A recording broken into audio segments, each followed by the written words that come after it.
여호와께서 모세에게 말씀하셨습니다. 이제 너는 내가 파라오에게 하는 일을 보게 될 것이다.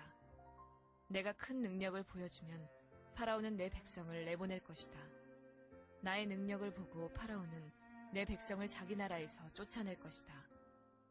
하나님께서 또다시 모세에게 말씀하셨습니다. 나는 여호와이다. 나는 아브라함과 이삭과 야곱에게 전능한 하나님으로 나타났으나 내 이름을 여호와라고 알리지는 않았다. 나는 또 그들과 언약을 세워서 그들이 나그네처럼 살고 있던 가나안 땅을 그들에게 주겠다고 약속했다. 나는 이제 이집트 사람들이 노예처럼 다루고 있는 이스라엘 백성들의 울부짖음을 듣고 내 언약을 기억하였다. 그러니 이스라엘 백성에게 내가 하는 말을 전하여라. 나는 여호와이다. 나는 이집트 사람들이 너희에게 강제로 시키는 힘겨운 일에서 너희를 구해줄 것이다. 큰 능력으로 너희를 이집트 사람들의 노예 생활에서 풀어주어 자유로운 몸이 되게 할 것이다. 그리고 이집트 사람들에게는 무서운 벌을 내릴 것이다. 나는 너희를 내 백성으로 삼고 너희 하나님이 될 것이며 너희는 내가 너희 여호와 하나님이라는 것을 알게 될 것이다.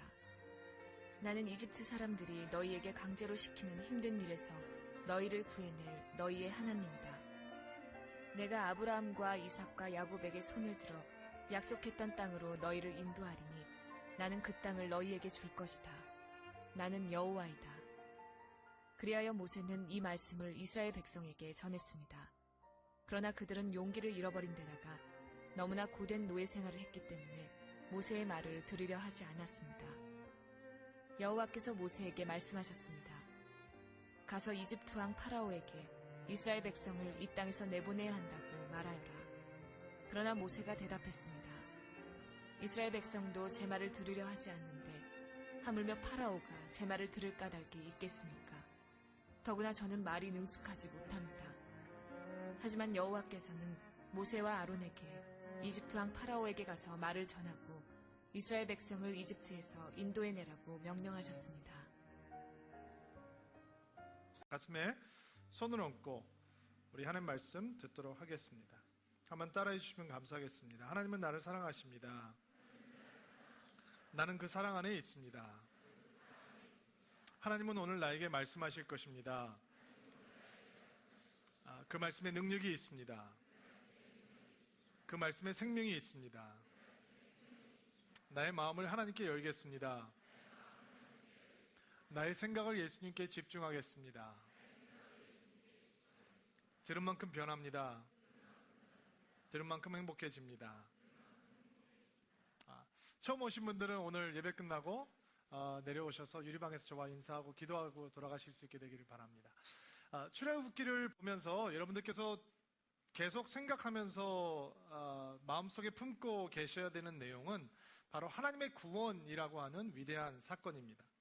이집트 땅에서 이스라엘 백성들을 구원해 내시는 하나님의 역사가 어둠으로부터 또 죄로부터 우리를 구원하시는 하나님의 역사의 표징이 되기 때문에 이 출애굽기를 여러분들께서 공부하시면서 하나님의 구원이라고 하는 사건을 통해서 여러분들께서 출애굽기를 재조명하는 연습이 필요합니다. 또 여러분들께서 출애굽기를 보시면서 모세와 바로의 대화를 통해서 여러분들께서 보실 수 있는 부분은 이집트의 왕이었던 파라오라고 하는 사람과 하나님의 사람 모세라고 하는 사람이 대립하는 긴장감 가운데 구원이라고 하는 사건을 놓고 하나님과 사단의 영이 어떻게 역사하고 있는지, 어떻게 치열하게 영적인 전쟁이 일어나고 있는지 그냥 아무것도 아닌 것 같이 보여지는 복음을 전파하고 구원이라고 하는 역사가 이루어져가는 가운데서 정말 눈에 보이지 않는 영적인 세계에서는 어떤 치열한 일들이 일어나고 있는지 여러분들께서 또 구체적으로 보실 수 있는 부분입니다. 자, 지난주까지 나누었던 내용을 여러분들께서 기억을 한번 상기해 보시기를 바랍니다. 하나님께 순종을 다짐하고 나아갔던 모세의 앞길을 가로막는 커다란 장애물이 있었습니다. 그저 믿음으로 나아가기만 하면, 하나님께서 가라는 대로 가기만 하면 모든 것이 잘 될 줄 알았었는데 아무것도 제대로 되는 것이 없었습니다. 그리고 대부분의 이런 사람들은 이런 상황 속에서 하나님을 향해서 실망을 하고 믿음을 놓치게 되는 경우가 많이 있습니다. 그러나 여러분 한번 생각해 보시기를 바랍니다. 모세가 약속의 땅에 사람들을 데리고 가기 위해서 이집트에 들어가자마자 바로를 향해서 하나님의 백성을 놓아주라라고 얘기했을 때 만약에 파라오가 그럼요, 놔드려야죠, 빨리 가세요라고 했다면 아마 이집트를 떠나는 이스라엘 사람들은 야, 바로가 진짜 인자한 왕이네, 진짜 멋진 왕이다 라고 생각을 하든지, 아니면 모세를 향해서 야, 왕자 출신에서 뭔가 다르긴 다르네, 그냥 그 파라오를 단번에 녹여버리네, 대단한 협상가네, 진짜 위대한 민족의 영도자구나 라고 혹시 생각을 했을지 모르겠습니다. 하나님의 구원의 역사가 출애굽기에 등장하면서 우리가 생각해야 되는 가장 중요한 사실 가운데 하나는 하나님께서 이스라엘 구원하는 이유가 무엇이냐라는 것입니다. 7절 말씀에 오늘 말씀이 등장하고 있는데요. 오늘 7절 말씀 같이 한 목소리로 한번 읽어보겠습니다. 시작.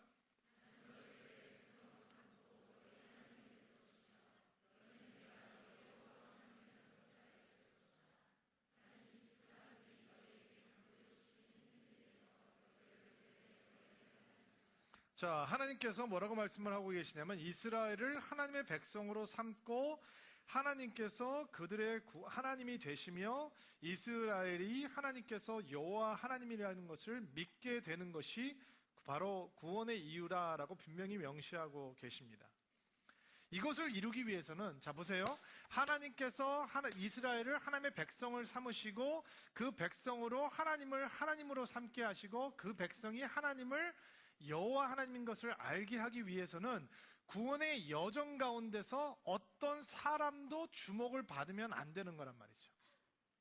사람이 주목을 받지 못하기 위해서는 모든 상황 속에서 사람들이 해결할 수 없는 엄청난 난관들이 등장을 해야 되는 거예요. 왜냐하면 여러분과 저 같은 사람들은 어떤 마음을 가지고 있냐면, 조금이라도 우리가 무언가 대단한 것을 해내면 내 자신을 과시하고 싶은 마음이 생기게 되어 있어요. 여러분도 그렇고 저도 그래요. 맞아요?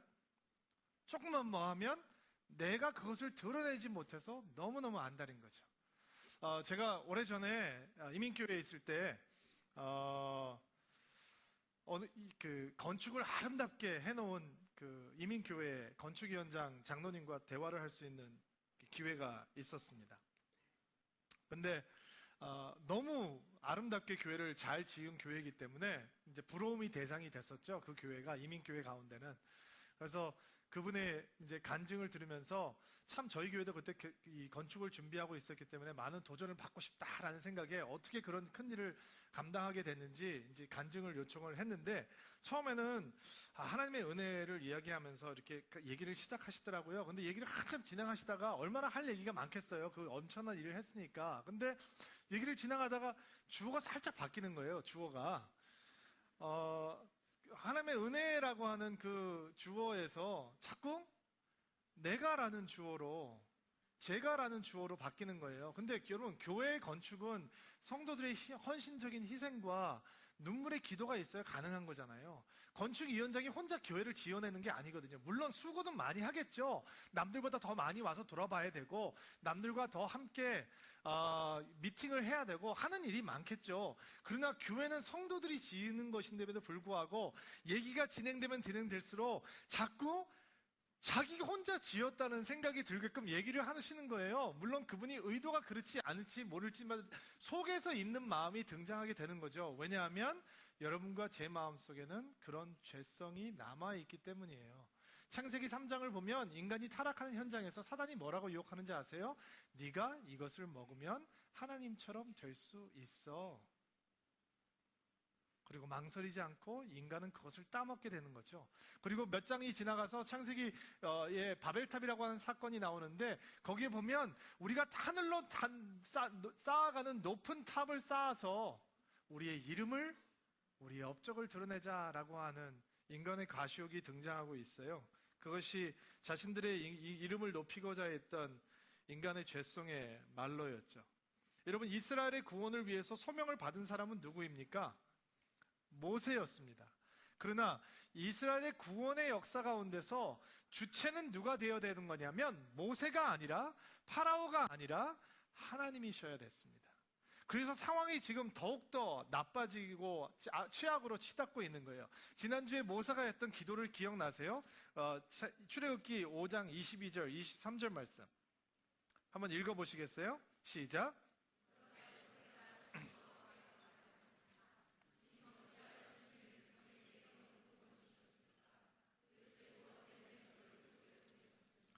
저는 파라오에게 가서 주님께서 말씀하라고 하신 대로 말했습니다. 하지만 그때부터 그는 백성을 더 괴롭히고 있습니다. 그런데도 주님께서는 백성을 구해주지 않고 계십니다. 자, 모세가 파라오를 만난 다음에 이스라엘 백성을 놓아주라고 하지만 파라오는 고도의 정치술과 지도력을 발휘해서 이스라엘로 하여금 모세를 신뢰하지 못하도록 만들어버리고 다 그 고통의 이유가 모세 때문이다라는 마음을 가지고 사람들을 갈라놓잖아요. 대단한 정치력이죠. 근데 그런 가운데서 무력했던 모세가 하나님을 향해서 이렇게 하소연하고 있어요. 왜 나를 이곳에 보내셨습니까? 하나님께서는 아무것도 하시지 않고 있지 않습니까? 정말 나쁜 상황인 거죠. 상황이 더 나빠질 수 있느냐? 예, 더 나빠질 수 있어요. 오늘 본문 9절을 보면 상황이 더 나빠지고 있어요. 9절 말씀 한번 읽어보세요. 6장 9절 말씀 시작.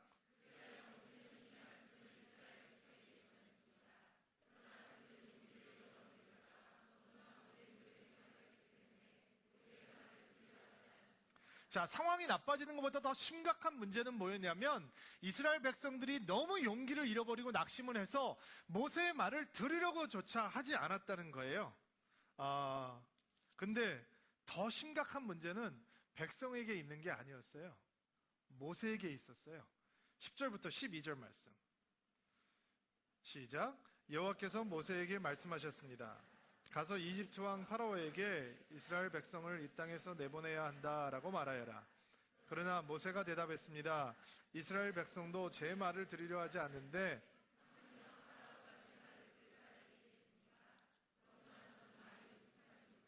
자, 어느 누구도 이스라엘이 이집트를 탈출하고 있다고 믿는 사람은 없는 거죠. 이스라엘 백성들도 믿지 못하고 말을 들으려 하지 않고 있고 파라오는 꿈쩍도 하지 않고 여호와가 도대체 누구냐라고 하면서 조롱을 하고 있고 모세도 믿지 못하고 있다는 거예요. 이스라엘도 내 말을 듣지 않는데 하물며 파라오가 내 말을 듣겠습니까? 여러분 너무 불쌍하지 않아요? 그리고 한없이 무력한 존재로 서 있는 것입니다. 그러나 하나님의 구원의 사건은 바로 이런 절망 가운데서 일어나야 하는 사건인 것입니다. 이스라엘 백성들이 모세를 통해서 전해들은 하나님에 대해서 믿음이 생기기는 시작했는데 믿음이 연약해요. 믿음이 조금 생겼어요. 근데 믿음이 연약해요. 요즘 아이들 말로 치면 믿음이 찌질해요. 그러니까 믿음이 없는 건 아니에요. 근데 믿음에 힘이 없는 거죠. 믿음의 능력이 없는 거예요. 믿음이 아무런 변화를 그들 삶 속에 가져오지 않는 거예요. 여러분 믿음이 왜 찌질해지는지 아세요? 하나님을 몰라서 그래요. 하나님을 제대로 알면 찌질한 믿음은 존재하지 않아요. 하나님에 대해서 전해 들었어요. 모세도 하나님을 보았어요. 하나님을 만났어요. 근데 여태까지 하나님을 경험한 모세의 모습은 어떤 모습이에요? 땅바닥에 지팡이를 던져라 뱀이 돼요. 손을 집어넣어라 문둥병이 돼요. 물을 뿌려요. 피로 변해요. 대단하네. 떨기나무가 불에 타지 않네 라고 하면서 이집트 안에 들어왔어요. 근데 거기에는 그것들을 해낼 수 있는 마술사를 가지고 있는 파라오가 있어요. 실제로 다음 주부터 보게 되는 영적 전투의 현장을 보면 지팡이를 던져서 뱀을 만들 때 파라오의 마술사들도 그 일을 해냈어요. 나일강을 피로 바꿔버리는 일도 불가능한 일 같지만 파라오의 마술사들도 그 일을 해냈어요. 개구리를 끄집어내서 사람들 이 집에 부글부글하게 하는 일들도 모세뿐만 아니라 파라오의 마술사들도 그것을 해냈단 말이죠. 모세가 하나님을 알긴 알고 하나님을 만나긴 만났는데 아직 모세의 믿음도 죄송해요. 이런 표현을 써서 찌질해요. 왜요? 아직 하나님을 제대로 아는 게 아니에요. 하나님을 알아가고 있는 과정이란 말이죠. 정말로 하나님을 알게 되면 그는 다른 믿음을 우리에게 보여주게 될 거예요. 사실은 오늘 하나님을 아는 힘이라고 하는 제목을 가지고 오늘 본문을 통해서 과연 하나님을 안다는 것이 무슨 의미인지 여러분들에게 네 가지 키워드를 통해서 여러분들께 쉽게 기억할 수 있도록 정리를 해드리려고 합니다. 1절 말씀, 우리 다 같이 한번 한 목소리로 읽어보도록 하겠습니다. 1절, 여호와께서 모세에게 말씀하셨습니다.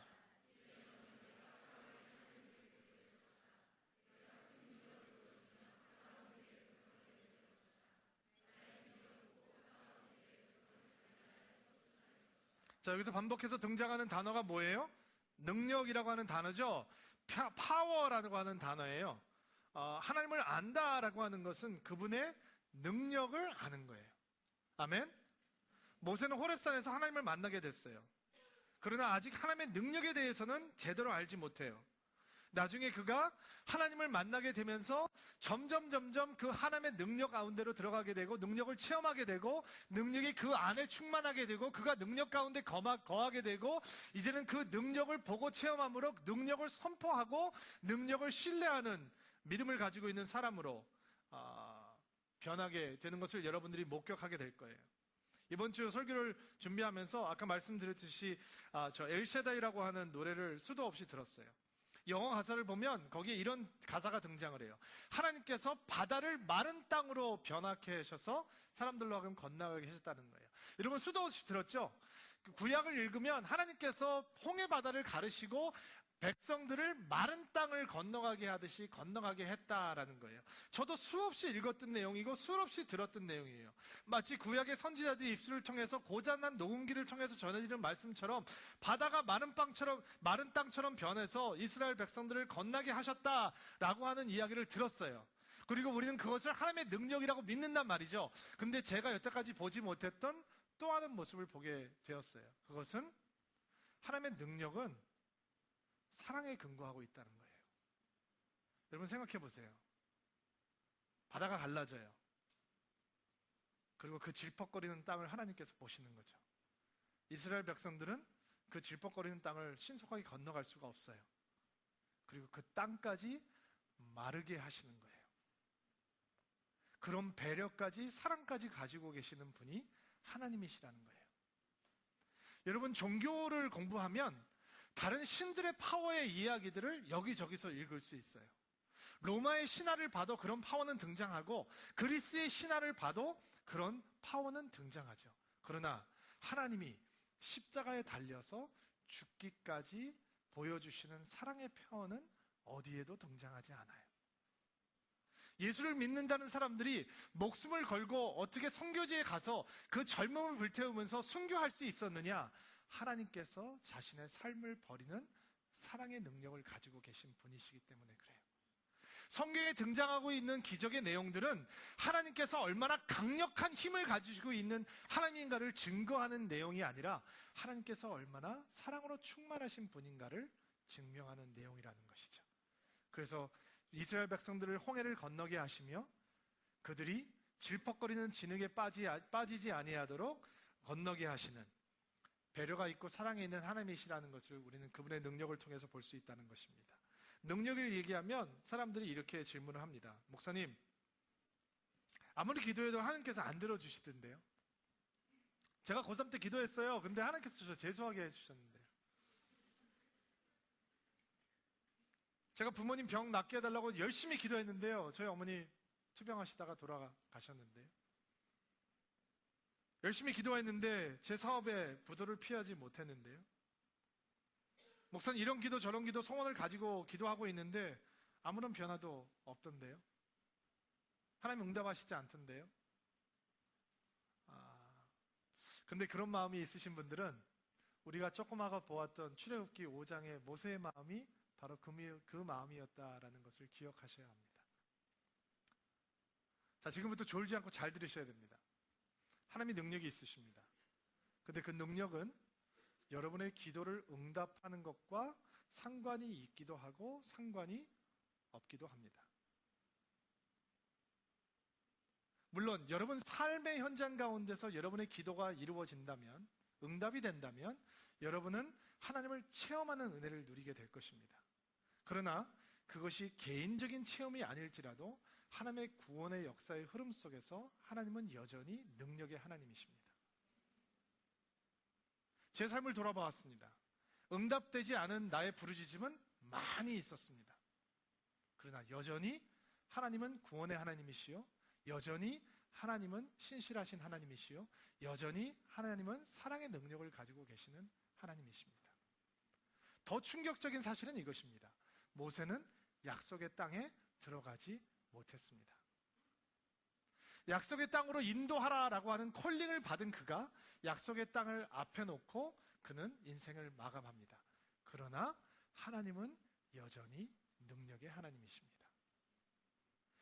그 하나님의 능력이 바로 여호와라고 하는 하나님의 이름 가운데, 엘샤다이라고 하는 하나님의 이름 가운데 등장하고 있는 것입니다. 내가 이전에는 사람들에게 내가 여호와 하나님이라는 것을 얘기하지 않았다. 여호와가 무슨 뜻이라고 그랬죠? 상장 말씀에 I am that I am, 나는 스스로 있는 자니라. 이전에도 있었고 지금도 있고 앞으로도 계속 있을 것이며 나의 존재는 누구에게 의존하지 않고 나는 스스로 존재하는 자이다. 나의 시작을 만들어내는 이는 아무도 없다라고 하는 위대하신 하나님께서 우리의 삶 가운데 여전히 능력의 하나님으로, 그리고 그 능력은 힘의 하나님이 아니라 사랑의 능력의 하나님으로 존재하고 있다라는 것입니다. 사실은 그 하나님의 능력, 하나님의 사랑의 능력을 아는 것이 여호와를 안다라는 것의 의미입니다. 두 번째, 4절부터 8절 말씀인데요. 돌아가면서 읽을게요. 제가 먼저 4절 읽을게요. 여러분들은 5절 읽어주세요. 시작. 나는 또한 그들과 언약을 세워서 그들이 나그네처럼 살고 있던 가나안 땅을 그들에게 주겠다고 약속했다.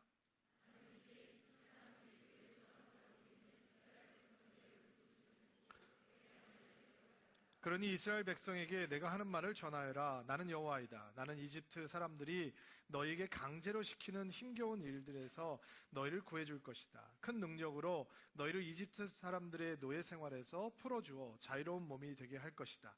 그리고 이집트 사람들에게 무서운 벌을 내릴 것이다.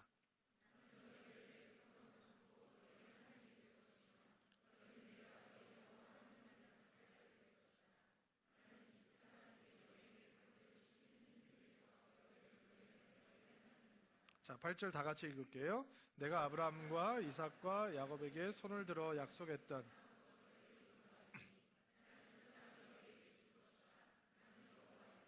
아멘. 두 번째, 여러분들과 나누고 싶은 말씀, 여호와를 안다고 하는 것은 지금 4절부터 8절까지의 내용을 간단하게 정리하면 무슨 내용이죠? 내가 뭐를 지키겠다고 하는 내용이에요? 약속을 지키겠다라고 하는 내용이죠. 하나님을 안다고 하는 것은 그분의 약속을 신뢰하는 것이다라는 것입니다. 약속을 믿는 것입니다. 모세를 통해서 이스라엘에게 전해졌던 메시지는 절대로 새로운 메시지가 아니었습니다. 아브라함에게 주어졌던 메시지였고, 이삭에게 주어졌던 메시지였고, 그리고 야곱에게 이미 주어졌던 메시지였습니다. 그런데 그 약속을 받은 사람의 자손들이 노예로 전락을 하고 고통받고 있었습니다. 그런 가운데서 하나님께서는 약속을 기억하시고 약속을 지키시기 위해서 약속의 땅으로 인도해 주시기 위해서 다시 말씀하고 계시는 것입니다. 여러분, 약속이라고 하는 단어가 여러분의 마음을 감동합니까? 감동하는 분들도 있고 감동되지 않는 분들도 있을 거라고 생각합니다. 감동되지 않는 분들은 아마 누군가에 의해서 약속을 많이 어김을 당해보신 분이 아닐까라는 생각을 해봅니다. 제가 가족과 떨어져 있는 동안 저희 막내딸한테 아빠가 갈 때 선물 사가지고 갈게 그리고 약속을 했습니다. 그리고 4개월인가 5개월인가 지나가지고 제가 잊어버렸어요. 가서 사주면 되지라고. 근데 제가 참고로 저에 대해서 잠깐 변호를 하자면, 저는 출장을 가면 꼭 아이들의 선물을 사가지고 오는 자상한 아빠입니다. 아무리 힘든 곳을 척박한 땅을 가도 이 아이디어를 내서 그냥 사탕을 사오는 게 아니라 정말 아이들을 향해서 선물을 사오려고 노력을 하는 그런 아빠인데요. 제가 그냥 잊어버리고 미국 가서 사주면 되지라고 생각하고 아이하고 스카이프하고 통화를 하다가 선물 사가지고 갈게 라고 얘기하고 그냥 선물을 잊어버렸습니다. 그리고 가족들 이사하기 위해서 다 이삿짐을 챙기고 할머니 할아버지를 모시고 미국을 떠나기 전날 이제 가족끼리 식사를 하는데, 저희 만 4살 된 막내가 큰 언니한테 이렇게 얘기를 하는 거예요. 언니 대학 가서 공부하고 크리스마스에 돌아올 때 선물을 2개 사가지고 와. 저는 그때 잘 이렇게 애가 하는 얘기를 주의 깊게 안 듣고 있었어요. 근데 하나는 언니가 대학 갔다 오기 때문에 사오는 선물이고, 또 하나는 아빠가 이번에 한국에서 들어올 때 사가준다고 약속했는데 깜빡 잃어버리고 안 사온 선물이야. 애가 저한테 얘기하면 제가 민망해 할까봐 벌써 4살짜리가 이 아빠의 깊은 마음을 닮아서 배려가 생긴 것 같아요. 제가 얼굴이 화끈거리더라고요. 그 다음날 비행기를 타고 한국을 들어오는 날인데 11시 반까지 공항을 가야 되는데 백화점이 10시에 문을 열잖아요. 제가 9시 45분에 백화점 앞에 도착을 했어요. 막내딸 자운데 깨우고, 야, 선물 사러 가야 돼. 아빠가 오늘 이렇게 선물 주는 날이야. 약속을 꼭 지키고 싶었어요. 정말 쇼를 하면서 아이의 선물을 사주고 아빠가 약속 꼭 지켰다 하고 돌아오던 기억이 나요. 여러분, 솔직히 저는 예수를 믿기 전까지 약속에 대한 감동이 별로 없는 사람이었던 것 같아요. 너무 많이 사람들이 제 삶 속에서 약속을 어겼던 것 같아요. 근데 여러분들께서 기억하셔야 되는 거는 하나님께서는 건망증이 없으시다는 거예요. 사람들은 하나님의 약속을 잊어버리지만 하나님께서는 그분이 하신 약속을 잊어버리지 않으세요. 아브라함에게도 약속은 이루어지지 않았어요. 이삭에게도 약속은 온전히 이루어지지 않았어요. 야곱에게도 약속은 온전히 이루어지지 않았어요. 이스라엘은 하나님에 대해서 잊어가고 있었어요. 하나님의 약속에 대해서 잊어가고 있었어요. 그런데 하나님께서는 그분의 약속을 잊지 않고 다시 찾아오셨어요. 그리고 뭐라고 말씀하시느냐? 내가 약속 지킬게 라고 말씀하시는 거예요. 늑대소년이라는 영화를 통해서 너 여기 있어, 다시 올게 라고 얘기할 때 그 끝까지 기다리고 있는 그 미남 배우를 향해서 여자분들이 이 눈물이 빵 터지셨다면서요. 여러분, 그분보다 더 약속을 잘 지키시는 분이 여러분의 하나님이세요. 문제는 이거죠. 목사님, 그러면 그 약속이 뭔데요? 여기에 다 나와 있어요. 이 두꺼운 책에 하나님을 향한 약속이 여러분을 향해서 구구절절 나와 있어요. 이거를 믿음으로 받는 거예요. 아멘 하세요. 믿음으로 클레임하는 거예요. 예수님의 이름으로 내 것으로 취하는 거예요. 믿음은 받아들이는 거예요. 이 말씀을 여기에 약속되어 있는 말씀이 아브라함을 향해서 선포됐던 약속이, 이삭을 통해서 선포됐던 약속이, 야곱에게 주어졌던 약속이, 느헤미야에게 주어졌던 약속이, 여호수아에게 주어졌던 약속이 나를 위한 약속이라고 믿는 순간 이 약속이 내 약속이 되는 거예요. 그리고 그것이 진짜 여호와 하나님을 아는 것이 되는 것입니다. 하나님께서는 신실하게 약속을 지키시는 분이십니다. 어제도 없었고 오늘도 없고 내일도 없이 영원히 존재하시는 분은 시간과 공간을 초월하고 그분의 약속을 이루시는 하나님이시라는 것입니다. 자, 세 번째, 하나님을 안다라고 하는 것은 과연 어떤 것인가? 6절부터 8절 말씀에 나와 있는데 우리 읽은 말씀이지만 다시 한번 6절부터 8절 말씀 한번 읽어볼게요. 한 목소리로 읽겠습니다. 시작.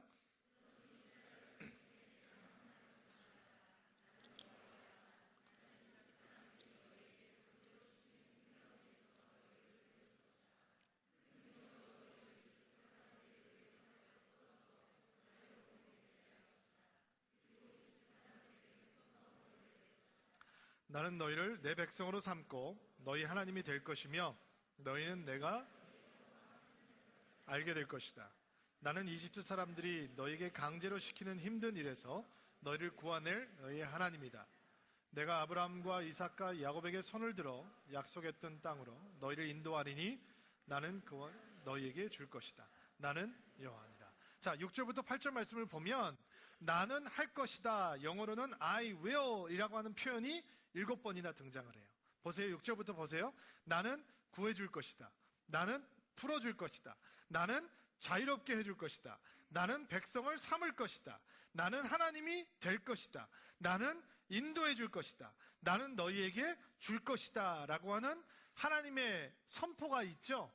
하나님을 안다라고 하는 것은 무엇이냐? 하나님께서 가지고 계시는 계획을 받아들이는 것을 의미합니다. 하나님께서 우리를 향해서 가지고 계시는 계획을 가지고 받아들이는 것이죠. 출애굽이라고 하는 사건은 인간이 가지고 있는 계획들을 통해서 만들어지지 않았습니다. 그 청사진은 오직 하나님께만 있었습니다. 하나님께서 이스라엘을 향한 계획을 가지고 계셨단 말씀입니다. 이스라엘은 어떤 작전도 없었고 이 모세에게도 어떤 전술도 존재하지 않았지만 오직 하나님의 계획으로 그들은 구원을 받았던 것입니다.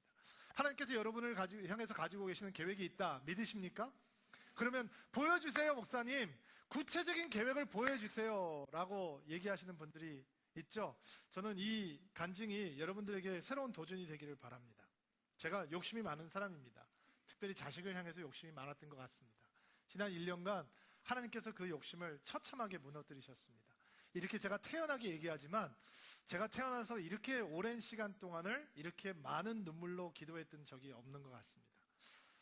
대학을 준비하는 딸을 위해서 참 많이 기도하고 하나님 앞에 많이 낮아지는 시간이 되었습니다. 큰딸이 대학 입학 준비를 하는데 너무 태평하게 하는 것 같아서 저와 제가 아내가 좀 심하게 좀 못마땅했습니다. 그래서 잔소리도 많이 하고 닥달도 많이 했어요. 부모가 속 타는 일도 모르고 너무 느긋한 게 살짝 미워지기도 하더라고요. 같이 함께 살고 있던 아내는 딸과 관계가 좀 서먹해질 정도로 관계가 조금 나빠지기도 했습니다. 그리고 하나님께서 잘 마무리가 되게 해주셨습니다. 지난 6월에 이삿짐을 정리하다가 정말 우연히 의도하지 않게 아예 일기장을 제가 찾게 됐어요. 침대 밑을 이렇게 정리를 하는데 제가 성격이 좀 급해요. 제가 큰아이한테 짐 싸? 이렇게 네. 하루가 지나고 이틀이 지나고 아무것도 안 하는 거예요. 제가 성질이 급해요. 제가 들어가서 이제 싸기 시작했어요. 근데 정말 우연히 의도하지 않은데 성경과 함께 딱 거기 이제 일기장이 있는 거예요. 그래서 이렇게 보려고 한 것이 아니라 옆에 이렇게 치워 놓다가 이렇게 열렸어요, 그게. 정말 기적적으로 이렇게 열리게 되고, 제가 평소에 이렇게 책을 가까이 하는 사람이다 보니까, 딱 보면 그냥 쭉 읽어진 거죠. 의도하지 않았지만, 그냥 눈에 보인 거예요. 여러분 같으면 어떻게 하시겠어요? 읽으시겠어요? 안 읽으시겠어요? 네, 저도 물론 읽었습니다. 이렇게 좀 보는데, 거기에 아예 간절한 기도가 있더라고요. 기도 일기장이었던 거예요. 어떤 기도가 있냐면, 하나님 제가 불안합니다. 하나님 두렵습니다. 하나님께서 저를 향해서 선하고 아름다운 계획이 있다는 것을 믿습니다. 지금 제 얘기가 아닙니다. 저 18살짜리, 17살짜리 어떤 아이가 쓰고 있는 기도 일기입니다. 내가 나를 사랑하는 것보다, 내가 나를 소중히 여기는 것보다 하나님께서 나를 사랑하시고 소중히 여긴다는 것을 저는 믿습니다. 하나님의 그 계획이 이루어질 수 있도록 도와주십시오. 걱정이 사라지고 하나님의 계획을 신뢰할 수 있도록 도와주십시오. 하나님, 내가 주님의 계획을 믿을 수 있는 믿음을 주십시오. 그리고 이런 성경 구절이 써 있었습니다. 누가 목사 딸 아니랄까봐. 여호와의 말씀이니라. 너희를 향한 나의 생각을 내가 아나니 평안이요 재앙이 아니니 너희에게 미래와 희망을 주는 것이라. 너희가 내게 부르짖으며 내게 와서 기도하면 내가 너희의 기도를 들을 것이요 너희가 온 마음으로 나를 구하면 나를 찾을 것이요 나를 만나리라. 막 구구절절 써 있는 거예요. 제 딸은 아빠가 닥달하고 엄마가 잔소리하는 가운데 하나님의 선하신 계획을 믿고 있었더라고요. 저는 하나님께서 제 기도를 응답하신 줄 알았어요. 착각이었어요. 하나님 저의 기도를 통해서 저를 무너뜨리고 계셨고 제 딸의 기도를 통해서 응답하고 계셨던 것 같아요. 여러분, 하나님께서 여러분을 향해서 선한 계획을 가지고 계세요. 이 땅에 여러분과 똑같은 사람은 한 명도 존재하지 않아요. 여러분만의 DNA, 여러분만의 유전자가 있어요. 여러분과 똑같이 생긴 사람은 한 명도 없고, 여러분과 똑같은 성격을 가지고 있는 사람도 아무도 없고, 여러분과처럼 생각하는 사람도 이 세상에는 존재하지 않아요. 그래서 여러분이 이상한 사람들인 거예요. 근데 이상한 여러분을 향해서 하나님은 원대한 꿈을 가지고 계시는 거예요. 우리는 원대하다라고 얘기할 때, 그레이트하다라고 얘기할 때 이 세상에서 다른 사람들이 인정해줘야 그것이 원대하다고 생각해요. 하나님은 원대하다라고 얘기할 때 하나님의 뜻이 이루어질 때 그레이트하다라고 말씀하세요. 하나님께서 우리의 삶을 통해서 그 원대한 계획을, 그 위대한 계획을 이루어가고 계시는 거예요. 여러분, 하나님을 아는 힘은 그분의 능력을 아는 힘이고, 그분의 약속을 아는 힘이고, 그분의 계획을 신뢰하는 힘이에요. 근데 지금 이스라엘의 상황은 어떻습니까? 모세의 마음은 어떻습니까? 어떤 변화도 없어요. 최악이에요. 그래서 쉽게 놓치게 되는 13절 말씀이 우리에게 마지막 도전이 되는 것입니다. 13절 말씀 같이 한번 읽어볼게요.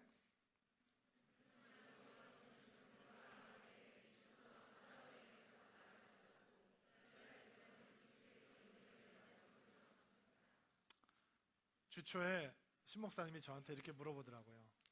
여호사 목사, 어떻게 설교 풀어가려고 해? 어떻게 지금 아웃라인을 잡고 있어? 똑같은 말이 계속 반복돼서 참 힘들다. 저도 이렇게 얘기하면서 뭐 하나님이 고장난 녹음기도 아니고 잔소리꾼도 아니고 계속 똑같은 말을 반복하시나 라고 할 정도로 조금 난감한 부분이 있었어요. 근데 말씀을 묵상하면서 이런 생각이 들었어요. 지금 하나님께서 여호와 하나님이 어떠신 분인가를 알려주고 계심에도 불구하고 상황은 변하지 않고 있는 상황이거든요. 제가 아까 여러분들이 가지고 계시는 마음속의 고민들, 이런 고민이 있을 거다라고 말씀을 드렸죠. 목사님, 제가 기도했는데 아무런 응답이 없던데요. 아무런 변화가 없던데요. 상황은 호전되지 않고 있던데요. 여러분, 여호와를 아는 힘, 그 능력과 약속과 계획을 온전히 알고 그 열매를 따르면 당장 아무런 변화가 없어도 하나님의 말씀을 따라 그냥 묵묵히 전진하는 것이 필요하기 때문입니다. 여러분, 하나님을 제대로 아는 인생이 반응하는 것은 인내입니다. 견디는 것이 아닙니다. 참는 것이 아닙니다. 성경에서 이야기하고 있는 인내, perseverance라고 하는 건 소망 가운데 차오르는 것입니다. 기대감 속에 설레면서 있는 것입니다. 그냥 어깨에 힘을 축 빼고 그냥 뭐 이렇게 할 수 없지 뭐, 이것이 인내가 아니라 아직 우리의 삶 가운데, 아직 우리의 인생 가운데 내가 기도하고 소원하는 일들이, 아직도 하나님께서 약속하신 것들이, 아직도 하나님의 능력의 실체가, 약속의 실체가 나타나지 않은데도 불구하고 그 가운데 하나님께서 응답하실 것이라고 하는 설레임 속에서, 기대감 속에서, 소망 가운데서 그 크고 위대하신 하나님을 향해서 기대감을 놓치지 않고 그 자리를 묵묵히 지키는 것이 바로 하나님을 제대로 아는 인생이 반응하는 방법입니다. 그리고 하나님은 반드시 응답하실 것입니다. 하나님은 구원의 역사를 반드시 이루어 나가시고 그분의 역사를 이루어 가시는 하나님이시기 때문에 그렇습니다. 여러분들께서 기도하시는 일들이 다 하나님께서 응답하시는 내용이 되었으면 좋겠습니다.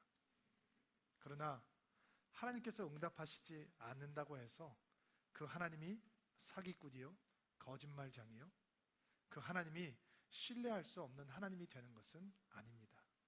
왜냐하면 여러분의 기도 제목보다, 나의 기도 제목보다 더 큰 하나님의 일들이 우리의 인생을 통해서, 우리의 교회를 통해서, 이 나라와 민족을 통해서 이루어지고 있기 때문입니다.